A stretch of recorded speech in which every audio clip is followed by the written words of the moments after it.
অনেকেই বিভিন্ন সময় আমার কাছে প্যারেন্টিং নিয়ে ভিডিও চেয়েছেন।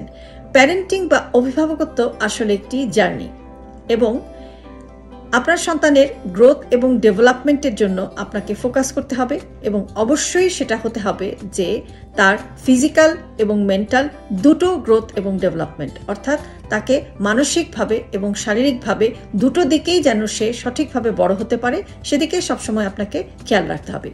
তো গুড প্যারেন্টিংয়ের 3টি কি পয়েন্ট হচ্ছে যে 1 নম্বর হলো ভালোবাসা অর্থাৎ লাভ, 2 নম্বর হচ্ছে পেশেন্স বা ধৈর্য এবং 3 নম্বর হচ্ছে টাইম বা সময় দেওয়া। তো একটি একটি করে বলি। প্রথম যেটা বলবো সেটা হচ্ছে যে লাভ, অর্থাৎ সন্তানের প্রতি বাবা মার কিংবা বাবা মার প্রতি সন্তানের এই যে ভালোবাসাটা পৃথিবীতে, এটা কিন্তু একেবারেই আনকন্ডিশনাল অর্থাৎ শর্তবিহীন। বিশেষ করে বাবা মারা যে সন্তানদেরকে ভালোবাসেন সেই ভালোবাসায় আসলে কখনোই কোনো শর্ত বা প্রশ্ন কখনোই থাকে না। পৃথিবীতে যুগে যুগে যুগে যুগে এই একটি জিনিস আছে যেটির উপরে আসলে অবিশ্বাস বা আস্থা হারানোর কোনো সুযোগ নেই। কাজেই এই ভালোবাসাটি একেবারেই শর্তবিহীন এবং এটাই আপনার সন্তানকে আত্মবিশ্বাসী করে তোলে এবং আপনার প্রতি আপনার সন্তানকে শ্রদ্ধাশীল হতেও কিন্তু এটা সাহায্য করে। এরপরে যেটা বলবো সেটা হচ্ছে যে পেশেন্স বা ধৈর্য।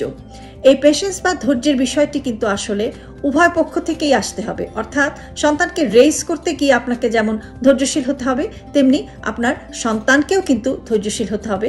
কেননা যে জিনিসটি হচ্ছে যে স্বনির্ভর হয়ে বেড়ে ওঠা এবং সঠিক মূল্যবোধ নিয়ে বেড়ে ওঠা, এই দুটো জার্নিতেই কিন্তু অনেক সময় লাগে। আত্মনির্ভরশীলতা এবং সঠিক ভ্যালুজ নিয়ে বড় হওয়াটা সময় সাপেক্ষ, যেটা আপনাদের দুজনকেই কিন্তু মাথায় রাখতে হবে। কাজেই গুড প্যারেন্টিংয়ের একটি ইম্পর্ট্যান্ট কি পয়েন্ট হচ্ছে পেশেন্স বা ধৈর্য, এবং এটা অবশ্যই রেসিপ্রোকাল হতে হবে, অর্থাৎ পারস্পরিক হতে হবে। আর সবশেষে যেটা বলবো সেটা হচ্ছে যে সময় দেয়া বা টাইম দেয়া। আপনি আপনার সন্তানকে কতটুকু সময় দিচ্ছেন, কতটুকু মনোযোগী হচ্ছেন তার প্রতি, তার যে কোনো ক্রাইসিসে আপনি যখন তার পাশাপাশি থাকছেন, এই যে সন্তানের পাশে সবসময় দাঁড়ানো, তার প্রতি একটা বন্ধুসুলভ আচরণ এবং সন্তানকে একটা কমফোর্ট জোন দেয়া, যেন সে যত ধরনের বিপদেই পড়ুক, যত ক্রাইসিসেই থাকুক না কেন, আপনি হচ্ছেন তার কাছে সবচেয়ে নির্ভরযোগ্য একজন মানুষ। এই জিনিসগুলো আপনি একটু খেয়াল রাখবেন, দেখবেন আপনার সন্তান আপনার মনের মতোই আপনার সামনে বেড়ে উঠছে এবং একজন সঠিক মানুষ হয়ে বড় হচ্ছে। ভালো থাকবেন সবাই।